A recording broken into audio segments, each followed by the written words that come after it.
ನಾವು ಬಂದಿದ್ದೇವೆ. ಇವತ್ತು ತಾವು ಅಂಗನವಾಡಿಯ ಕಾರ್ಯಕರ್ತರಲ್ಲ, ನೀವು ಸಮಾಜದ ಪೋಷಕರು, ನೀವು ಸಮಾಜದ ತಾಯಿಯಂದಿರು. ನೀವು ಒಂದೇ ನೀವು ಜನ್ಮ ಕೊಟ್ಟಂತ ತಾಯಿ ಅಲ್ಲ, ಆ ತಾಯಿಯ ಎರಡನೇ ಸ್ಥಾನದಲ್ಲಿ ನೀವು ಈ ಒಂದು ಸಮಾಜವನ್ನ ನೀವು ನಿರ್ಮಾಣವನ್ನ ಮಾಡುವಂತ ಕೆಲಸವನ್ನು ನೀವು ಮಾಡ್ಕೊಂಡು ಬರ್ತಾ ಇದ್ದೀರಿ. ಮನಮೋಹನ್ ಸಿಂಗ್ ಅವರ ಕಾಲದಲ್ಲಿ ಆಶಾ ಕಾರ್ಯಕರ್ತರ ಕಾರ್ಯಕ್ರಮ ಸೋನಿಯಾ ಗಾಂಧಿ ಅವರ ಮಾರ್ಗದರ್ಶನದಲ್ಲಿ ನಡೆಯಿತು. ಇವತ್ತು ಶ್ರೀಶಕ್ತಿ ಕಾರ್ಯಕ್ರಮ, ನಾನು ಸಹಕಾರ ಮಂತ್ರಿ ಆಗಿದ್ದೆ. ಆ ಒಂದು ಗವರ್ನರ್ ರಮಾದೇವಿ ಅವರು ಗವರ್ನರ್ ಇದ್ದರು. ನಾನು ಒಂದು ಕಾರ್ಯಕ್ರಮಕ್ಕೆ ಬೀದರ್ ಹೋಗಿದ್ದೆ. ಅಲ್ಲಿ ಆ ಸಂಘಟನೆಯನ್ನು ನಾನು ನೋಡಿದೆ. ಬಂದು ಎಸ್ ಎಂ ಕೃಷ್ಣ ಅವರು ಹೇಳಿದೆ, ಈ ಹೆಣ್ಣು ಮಕ್ಕಳ ಬಗ್ಗೆ ನಾವು ಚಿಂತೆಯನ್ನು ನಾವು ಮಾಡಬೇಕು ಅಂತೇಳಿ. ಅವತ್ತು ಆ ಶ್ರೀಶಕ್ತಿಯ ವಿಚಾರವನ್ನ ಚರ್ಚೆ ಮಾಡಿ ಕ್ಯಾಬಿನೆಟ್ ಅಲ್ಲಿ ನಾನು ಕೃಷ್ಣರವರು ಮತ್ತು ಅನೇಕ ಅಧಿಕಾರಿಗಳೆಲ್ಲ ಮತ್ತೆ ಸಪರೇಟ್ ಆಗಿ ಮಾತಾಡಿ ಮೋಟಮ್ನವ್ರಿಗೆ ಈ ಜವಾಬ್ದಾರಿಯನ್ನು ವಹಿಸಬೇಕು ಅಂತೇಳಿ ಇದನ್ನು ಕೊಟ್ಟು ಇಡೀ ರಾಜ್ಯದಲ್ಲಿ ಒಂದು ಆರ್ಥಿಕವಾದಂತ ಕ್ರಾಂತಿ. ಇವತ್ತು ಹೆಣ್ಣುಮಕ್ಕಳು ಮನೆಯಿಂದ ಹೊರಗಡೆಯಿಂದ ಬಂದು ಅವರು ಆರ್ಥಿಕವಾಗಿ, ಸಾಮಾಜಿಕವಾಗಿ, ಶೈಕ್ಷಣಿಕವಾಗಿ ಅವರ ಕುಟುಂಬವನ್ನ ರಕ್ಷಣೆ ಮಾಡುವಂತ ಒಂದು ಶಕ್ತಿ ಈ ದೇಶದಲ್ಲಿ ಯಾವ್ದಾದ್ರು ಒಂದು ಸರ್ಕಾರ ಕೊಟ್ಟಿದೆ ಅಂದ್ರೆ ಇದು ಕಾಂಗ್ರೆಸ್ ಸರ್ಕಾರ ಅನ್ನೋದನ್ನ ಯಾರು ಕೂಡ ಮರೆಯಲಿಕ್ಕೆ ಸಾಧ್ಯ ಇಲ್ಲ. ಇವತ್ತು ವರದಕ್ಷಿಣೆ ನಿಷೇಧ ಕಾಯ್ದೆ, ಬಾಲ ವಿವಾದ ತಡೆಯ ಕಾಯ್ದೆ, ಮಕ್ಕಳಿಗೆ ಬಿಸಿ ಊಟ ಕಾಯ್ದೆ ಕಾರ್ಯಕ್ರಮ, ಇವತ್ತು ಅಕ್ಕಾಪಡೆ, ಇದೆಲ್ಲ ಯಾರು ಕೊಟ್ಟರು? ನಾನು ಬಿಜೆಪಿ ಸರ್ಕಾರ, ಜನತಾ ಸರ್ಕಾರಕ್ಕೆ ನಾನು ಟೀಕೆ ಮಾಡಲಿಕ್ಕೆ ನಿಮ್ಮ ಮುಂದೆ ನಿಂತಿಲ್ಲ. ಚುನಾವಣೆಯಲ್ಲಿ ತಾವೆಲ್ಲ ಕೂಡ ಅನೇಕರು ನಾಯಕರಾಗಿ ಬೆಳೆದಿದ್ದೀರಿ. ಬಹಳ ಜನ ಮುನ್ಸಿಪಾಲಿಟಿಯ ಮೆಂಬರ್ಗಳಾಗಿದ್ದೀರಿ.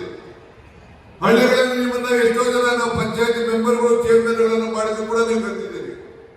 ನೀವು ಬರೀ ಕಾರ್ಯಕರ್ತರಲ್ಲ, ತಾಯಂದಿರಲ್ಲ, ಪೋಷಕರಲ್ಲ, ಸಮಾಜದಲ್ಲಿ ಪ್ರತಿಯೊಂದು ಮನೆಯನ್ನು ಕೂಡ ಹೋಗಿ ನಾಯಕತ್ವ ಗುಣ ಕೂಡ ತಾವೆಲ್ಲ ಬೆಳೆಸ್ಕೊಂಡಿದ್ದೀರಿ ಅಂತ ಹೇಳಲಿಕ್ಕೆ ನನಗೆ ಬಹಳ ಸಂತೋಷ ಆಗ್ತದೆ. ಬಂಧುಗಳೇ, ನಿಮ್ಮ ಸೇವೆ ನಾವು ಮರೆಯಲಿಕ್ಕೆ ಸಾಧ್ಯ ಇಲ್ಲ. ಅಕ್ಷರ ಕಲಿಸುವಂತ ಸರಸ್ವತಿಯ ಸನ್ನಿಧಿಯಲ್ಲಿ ಕರ್ನಾಟಕ ಮತ್ತು ಭಾರತದ ಭವಿಷ್ಯ ಬರೆಯುವಂತ ಮುನ್ನುಡಿಯನ್ನ ನೀವೆಲ್ಲ ಅಂಗನವಾಡಿಯ ಕೆಲಸವನ್ನ ಕಾರ್ಯಕರ್ತರಾಗಿ ಸೇವೆಯನ್ನ, ಸಮಾಜ ಸೇವೆಯನ್ನ ಮಾಡ್ಕೊಳ್ತಾ ಇದ್ದೀವಿ. ಮನೆಯ ಮೊದಲನೆಯ ಪಾಠದ ಶಾಲೆ ತಾಯಿ, ಹಾಗೆ ಮೊದಲನೆಯ ಗುರು ತಾಯಿ, ನಂತರ ಎರಡನೇ ಜವಾಬ್ದಾರಿ ತಾವೆಲ್ಲ ವಹಿಸಿಕೊಂಡು ಈ ಸೇವೆಯನ್ನ ಮಾಡ್ಕೊಂಡು ಬರ್ತಾ ಇದ್ದೀವಿ.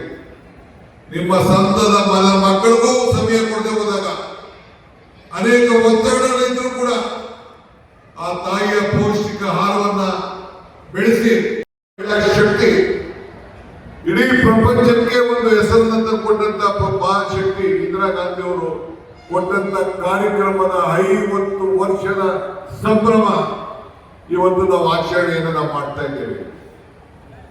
ನಿಮ್ಮ ಸಚಿವರಾದಂತ ಲಕ್ಷ್ಮೀ ಹೆಬ್ಬಾಳ್ಕರ್, ನಮ್ಮ ಸಹೋದ್ಯೋಗಿಗಳು, ಅವರು ಅನೇಕ ಕಾರ್ಯಕ್ರಮಗಳ ಬಗ್ಗೆ ತಮ್ಮನ್ನ ಚರ್ಚೆಯನ್ನ ಮಾಡ್ತಾರೆ.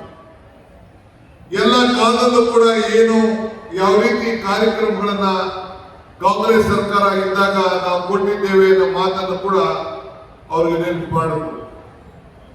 ನಾನು ಒಂದು ಮಾತು, ಇನ್ನೊಂದು ಮಾತು ಹೇಳ್ತಾ ಇರ್ತೇನೆ.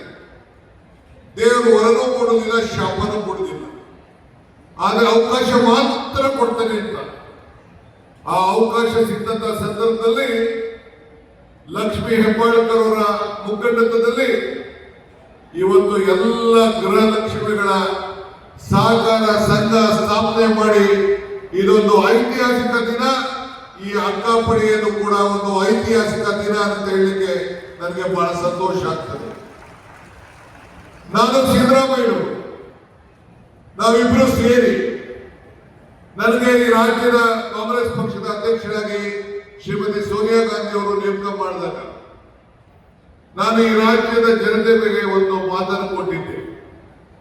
ಏನಂದ್ರೆ, ನನಗೆ ಹೆಣ್ಣು ಮಕ್ಕಳ ಮೇಲೆ, ಯುವಕರ ಮೇಲೆ ಅಪಾರವಾದಂತ ನಂಬಿಕೆ ಅಂತ ಹೇಳಿ ಆ ನಂಬಿಕೆ ಹಿನ್ನೆಲೆಯಲ್ಲಿ ಇವತ್ತು ನಾವು 3 ಕಾರ್ಯಕ್ರಮಗಳನ್ನ ಏನು ನಾವು ಕೊಟ್ಟಿದ್ದೇವೆ.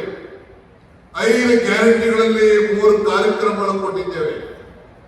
ಆ 3 ಕಾರ್ಯಕ್ರಮಗಳು ಕೂಡ ನೇರವಾಗಿ ಹೆಣ್ಣು ಕುಟುಂಬದ ಕಣ್ಣು ಆ ಹೆಣ್ಣಿಗೆ ಶಕ್ತಿ ಕೊಡಬೇಕು. ಆ ಹೆಣ್ಣಿಗೆ ಶಕ್ತಿ ಕೊಟ್ಟಾಗ ಮಾತ್ರ ಸಮಾಜ ಅನುಕೂಲ ಆಗ್ತದೆ ಅಂತೇಳಿ 5 ಗ್ಯಾರಂಟಿಗಳ ಕೀಲಿ ನಾವು ಈ 3 ಗ್ಯಾರಂಟಿಗಳನ್ನ ಹೆಣ್ಣು ಮಕ್ಕಳಿಗೆ ನೇರವಾಗಿ ಸಹಾಯ ಮಾಡುವಂತ ಕಾರ್ಯಕ್ರಮವನ್ನು ನಾವು ರೂಪಿಸಿದ್ದೇವೆ. ಇವತ್ತು ಅಂಗನವಾಡಿ ಕಾರ್ಯಕ್ರಮ ಇಂದಿರಾ ಗಾಂಧಿ ಅವರ 150 ವರ್ಷದ ಹಿಂದೆಯ ದೃಷ್ಟಿ. ನೀವು ಬರೀ ಹೆಣ್ಣು ಮಕ್ಕಳ ಒಂದು ಕುಟುಂಬವನ್ನ ನೀವು ಅಭಿವೃದ್ಧಿ ಮಾಡ್ತಾ ಇಲ್ಲ. ತಮ್ಮ ಕುಟುಂಬವನ್ನ ಬದಿಗಟ್ಟಿ ತಮ್ಮ ಮಕ್ಕಳನ್ನ ಆರೋಗ್ಯವನ್ನು ಕಾಣೋ ಜೊತೆಯಲ್ಲಿ ಸಮಾಜದ ಹೆಣ್ಮಕ್ಕಳನ್ನ ಕೂಡ ಇವತ್ತು ನೀವು ಸೇವೆಯನ್ನು ಮಾಡಿಕೊಂಡು ಕಾಪಾಡಿ ಇಡೀ ಸಮಾಜವನ್ನು ಬೆಳೆಸಂತ ಒಂದು ತ್ಯಾಗದ ಮೈ ತೀರ್ಮಾನವನ್ನ ತಾವೆಲ್ಲ ತೆಗೆದುಕೊಂಡಿದ್ದಾರಲ್ಲ. ನಿಮ್ಮ ಹೋರಾಟ, ನಿಮ್ಮ ಪರಿಶ್ರಮ ನಾವು ಯಾರು ಕೂಡ ಮರೆಯಲಿಕ್ಕೆ ಸಾಧ್ಯ ಇಲ್ಲ. ನಮ್ಮನ್ನ ಮಾರ್ಗದರ್ಶನವನ್ನು ನೋಡಿಕೊಂಡು ನಾವು ಮಾಡುವಂತ ಕೆಲಸವನ್ನ ನೋಡುವಂತ ಕೆಲಸ ಇಡೀ ದೇಶದಲ್ಲಿ ಇವತ್ತು ನೋಡ್ಕೊಂಡು ಬರ್ತಾ ಇದೆ. ಯಾಕೆ ಈ ಕಾರ್ಯಕ್ರಮ ಕೊಟ್ಟು ಅಂದ್ರೆ ಬೆಲೆ ಏರಿಕೆ ಗಗನಕ್ಕೆ ಹೋಗ್ತಾ ಇದ್ದು, ಆದಾಯ ಪಾತಾಳಕ್ಕೆ ಹೋಗ್ತಾ ಇತ್ತು. ಇದನ್ನು ನಿಲ್ಲಿಸಬೇಕು ಅಂತೇಳಿ ಬರೀ ಗ್ಯಾಸ್ 400 ರೂಪಾಯಿ ಕೊಡ್ತಾ ಇತ್ತು. ಗ್ಯಾಸು 1100 ರೂಪಾಯಿ ಕೊಡ್ತಾ ಇತ್ತು. ಹೆಂಗೆ ಹೆಣ್ಣುಮಕ್ಕಳು ಬದುಕಬೇಕು? ಹೆಣ್ಣುಮಕ್ಕಳು ಕುಟುಂಬವನ್ನು ನಡೆಸಲಿಕ್ಕೆ ಸಾಧ್ಯ ಇಲ್ಲ. ಈ ಹಿನ್ನೆಲೆಯಲ್ಲಿ ಇವತ್ತು ಅನೇಕ ಕಾರ್ಯಕ್ರಮಗಳನ್ನ ಇವತ್ತು ನಾವು ರೂಪಿಸಿಕೊಂಡು ಬರ್ತಾ ಇದ್ದೇವೆ. ಶ್ರೀಮತಿ ಸೋನಿಯಾ ಗಾಂಧಿ ಅವರು ಈ ದೇಶದ ಕಾಂಗ್ರೆಸ್ ಪಕ್ಷದ ನಾಯಕಿಯಾಗಿ ಸುಮಾರು 20 ವರ್ಷ ಕೆಲಸ ಮಾಡಿದ್ರು, ಅಧಿಕಾರ ತ್ಯಾಗ ಮಾಡಿದ್ರು.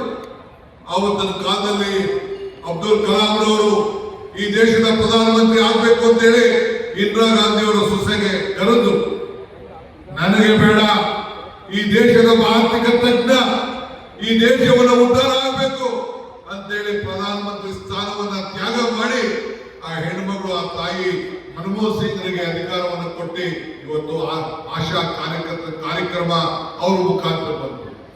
ಹಳ್ಳಿಗಳಲ್ಲಿ ಉದ್ಯೋಗ ಖಾತ್ರಿ ಯೋಜನೆ ತಾವೆಲ್ಲ ಗಮನಿಸಿದ್ದೀರಿ. ಎಲ್ಲ ಹೆಣ್ಮಕ್ಳು ಕೂಡ ಉದ್ಯೋಗ ಇಲ್ಲದವರು ಕೂಡ ಉದ್ಯೋಗವನ್ನು ಕೊಡಬೇಕು ಅಂತೇಳಿ ಹಿಂಗೆ 16 ಕಾರ್ಯಕ್ರಮಗಳನ್ನ ಇವತ್ತು ನಾವು ಕೊಟ್ಕೊಂಡು ನಾವು ಬರ್ತಾ ಇದ್ದೇವೆ. ಹಂಗೆ ನಾನು ತಮಗೆ ನಮ್ಮ ಅಂಗನವಾಡಿಯ ಸಮಾಜಕ್ಕೆ ಸೇವೆ ಮಾಡಿದಂತ ಎಲ್ಲ ಪೋಷಕರಿಗೆ ಮನವಿ ಮಾಡೋದು, ಈ ಸರ್ಕಾರ ನಮ್ದಲ್ಲ, ಈ ಸರ್ಕಾರ ನಿಮ್ಮದು, ನಿಮಗೋಸ್ಕರ, ನಿಮ್ಮ ಅಭಿವೃದ್ಧಿಗೋಸ್ಕರ ನಾವು ಈ ಸರ್ಕಾರದಲ್ಲಿ ಅನೇಕ ಕಾರ್ಯಕ್ರಮಗಳನ್ನು ನಾವು ರೂಪಿಸಿಕೊಂಡು ಬರ್ತಾ ಇದ್ದೇವೆ. ವಿಶ್ವಾಸ ಇರಲಿ, ಇಷ್ಟು ದೊಡ್ಡ ಸಂಖ್ಯೆಯಲ್ಲಿ ತಾವು ಸೇರಿದ್ದೀರಿ. ಇವತ್ತು ತಾವು ಜನ್ಮ ನೀಡ್ತಾರಂತ ತಾಯಿ ಎಂದಿರು ನೀವು. ಇವತ್ತು ಜೋಪಾನವಾಗಿ ತಾಳ್ಮೆಯಿಂದ ಕಾಪಾಡುವಂತ ಮಕ್ಕಳ ಅಕ್ಕ ನೀವು, ಅಕ್ಷರನ ಕಲಿಸುವಂತ ಶಿಕ್ಷಕರೇ ನೀವು, ಜೊತೆಯಾಗಿ ನಿಲ್ಲುವಂತ ಹೆಂಡತಿ ಎಂದಿರು ನೀವು, ಹಾಗೆ ಮುಪ್ಪಿನಲ್ಲಿ ಆದ್ಯತೆ ಮಾಡುವಂತ ಮಗಳು ನೀವು, ಸತ್ತಾಗ ಜಾಗವನ್ನು ಕೊಡುವಂತ ಭೂಮಿ ತಾಯಿ ನೀವು. ಆದ್ರಿಂದ ನಿಮ್ಮ ಭವಿಷ್ಯಕ್ಕೆ ನೀವು ಮಂಗಳ ದೀಪವನ್ನು ಕೂಡ ಎಲ್ಲ ಸಂದರ್ಭದಲ್ಲೂ ಕೂಡ ಮನೆಯಲ್ಲಿ ದೀಪವನ್ನು ಬೆಳುವಂತ ದೀಪದ ಜ್ಯೋತಿ ನೀವು. ಆದ್ರಿಂದ ಇವತ್ತು ಈ ಬದುಕಿಗೆ ನೀವು ದೊಡ್ಡ ಸಾಕ್ಷಿಯಾಗಿ ತಾವೆಲ್ಲ ಉಳ್ಕೊಂಡಿದ್ದೀರಿ. ನಿಮ್ಮ ಸೇವೆಯನ್ನು ನಾವು ಮಾಡಲಿಕ್ಕೆ ಸಾಧ್ಯ ಇಲ್ಲ. ನಿಮ್ಮೆಲ್ಲರ ಆಶೀರ್ವಾದದಿಂದ ಮತ್ತೆ ಈ ರಾಜ್ಯದಲ್ಲಿ ನಿಮ್ಮ ಸೇವೆಯನ್ನು ಮಾಡಲಿಕ್ಕೆ ಮತ್ತೆ ನೀವೆಲ್ಲ ಸೇರಿ ನಮ್ಗೆ ಅವಕಾಶವನ್ನು ಕಲ್ಪಿಸಬೇಕು. ನಿಮ್ಮ ಆಶೀರ್ವಾದ ಸಿದ್ದರಾಮಯ್ಯ ನೇತೃತ್ವದ ಸರ್ಕಾರ, ಕಾಂಗ್ರೆಸ್ ಸರ್ಕಾರದ ಮೇಲೆ ಯಾವಾಗಲೂ ಕೂಡ ಇರಲಿ, ನಮ್ಮ ಮೇಲೆ ಇರಲಿ. ಈ ಕಾಂಗ್ರೆಸ್ ಸರ್ಕಾರ ನಿಮ್ಮ ಬದುಕಿನಲ್ಲಿ ಯಾವಾಗಲೂ ಕೂಡ ನಿಮ್ಮ ದೀಪವನ್ನ ಹಚ್ಚಿಸುತ್ತದೆ. ಆ ದೀಪ ನಿಮ್ಮಿಂದಲೇ ಬೆಳಗಲಿ.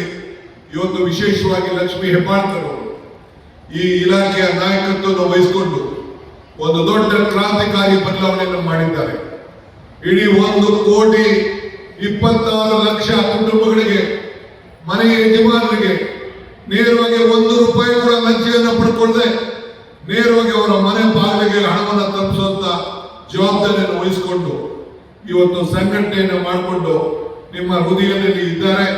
ನಮ್ಮ ಸರ್ಕಾರಕ್ಕೆ ಒಂದು ದೊಡ್ಡ ಆಸ್ತಿಯಾಗಿ ಇವತ್ತು ಅವರು ಕೂಡ ಕೆಲಸವನ್ನು ಮಾಡ್ಕೊಂಡು ಬರ್ತಾ ಇದ್ದಾರೆ.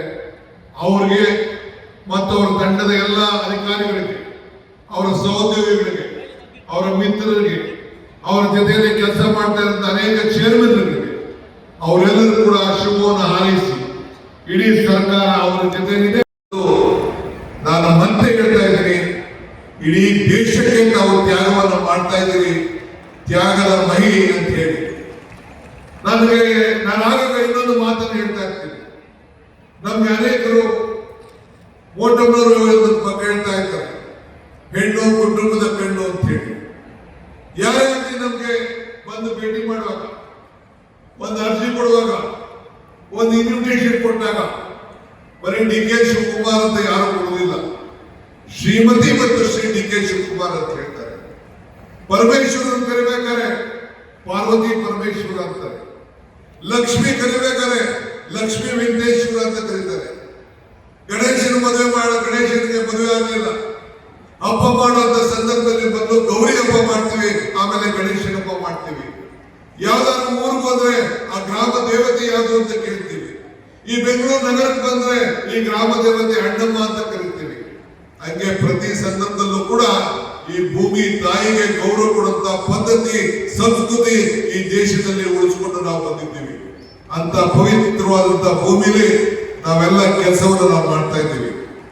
ಇವತ್ತು ಮಹಿಳೆ ಮತ್ತು ಮಕ್ಕಳ ಸುರಕ್ಷಿತವಾಗಿ ಸಮಾಜವನ್ನ ಅಭಿವೃದ್ಧಿಯನ್ನು ಮಾಡಲಿಕ್ಕೆ ನಿಮ್ಮ ಮೇಲೆ ಒಂದು ದೊಡ್ಡ ಜವಾಬ್ದಾರಿ ಇವತ್ತು ಇದೆ.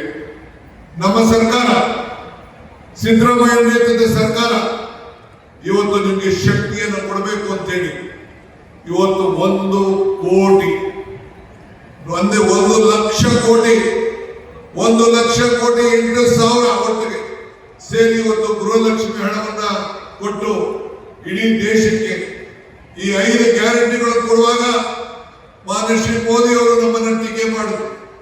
ಇದು ಸಾಧ್ಯನಾ ಅಂತ ಹೇಳಿದ್ರು. ನಾನು ಹೇಳಿದೆ, ಎಲೆಕ್ಷನ್ ಬಂದಂತ ಸಂದರ್ಭದಲ್ಲಿ ಎಲ್ಲ ಕ್ಷೇತ್ರಗಳಿಗೆ ಪ್ರಚಾರ ಮಾಡುವಾಗ ಕಮಲ ಕೆರೆಯಲ್ಲಿದ್ದರೆ ಚಂದ, ತೆನೆ ಹೊಲದಲ್ಲಿದ್ದರೆ ಚಂದ, ಈ ದಾನ ಧರ್ಮ ಮಾಡುವ ಕೈ ಅಧಿಕಾರದಲ್ಲಿದ್ರೆ ಮಾತ್ರ ಚಂದ ಅಂತ ಒಂದು ಮಾತು ಹೇಳಿದೆ. ಆಗೇನಾಯ್ತು, ಈ ದಾನ ಧರ್ಮ ಮಾಡುವ ಕೈ ಅಧಿಕಾರ ಇದ್ದಕ್ಕೆ ಈ ಗೃಹಲಕ್ಷ್ಮಿ ಬಂದು, ಗೃಹ ಜ್ಯೋತಿ ಬಂತು, 5 ಗ್ಯಾರಂಟಿಗಳು ಬಂದು ನಿಮ್ಮೆಲ್ಲರೂ ಕೂಡ 10 ಕೆಜಿ ಅಕ್ಕಿ ಕೊಡುವಂತ ಕಾರ್ಯಕ್ರಮವನ್ನು ನಿರ್ವಹಿಸಿತು. ಯುವಕರಿಗೆ ಶಕ್ತಿ ಕೊಡುವಂತ ಕಾರ್ಯಕ್ರಮವನ್ನು ಕೊಟ್ಟು ಇವತ್ತು ಗೃಹಲಕ್ಷ್ಮಿ ಬೆಳಗಾವಿನಲ್ಲಿ ಪ್ರಾರಂಭ ಮಾಡಿತು. ನಿಮ್ಮೆಲ್ಲರೂ ಕೂಡ ಉಚಿತವಾಗಿ ವಿದ್ಯುತ್ ಶಕ್ತಿಯನ್ನು ಕೊಡುವಂತ ತೀರ್ಮಾನ, 2,000 ರೂಪಾಯಿ ಕೊಡುವಂತ ತೀರ್ಮಾನ, 10 ಕೆಜಿ ಅಕ್ಕಿ ಕೊಡುವಂತ ತೀರ್ಮಾನ, ಎಲ್ಲರಿಗೂ ಕೂಡ ಇಂಥ ಒಂದು ಯುವಕರಿಗೆ ಉದ್ಯೋಗ ಇದ್ದವರಿಗೆ ಕೊಡುವಂತ ಈ 5 ಗ್ಯಾರಂಟಿಗಳೇನಿದೆ, ಈ ಕೈ ಇಷ್ಟು ದಾನವಾಗಿ ಕೊಡುವಂತ ಕೆಲಸ ಇಡೀ ರಾಷ್ಟ್ರದಲ್ಲಿ ಇವತ್ತು ಮೋದಿ ಸರ್ಕಾರ ನಮ್ಮನ್ನ ಇವತ್ತು ಅಂತ ಹೇಳಿ ಪ್ರಾರ್ಥಿಸಿ ಶುಭವನ್ನು ಹಾರೈಸಿ ನನ್ನ ಮಾತನ್ನು ಮುಗಿಸ್ತೇನೆ. ಜೈ ಹಿಂದ್, ಜೈ ಕರ್ನಾಟಕ, ಜೈ ಶ್ರೀ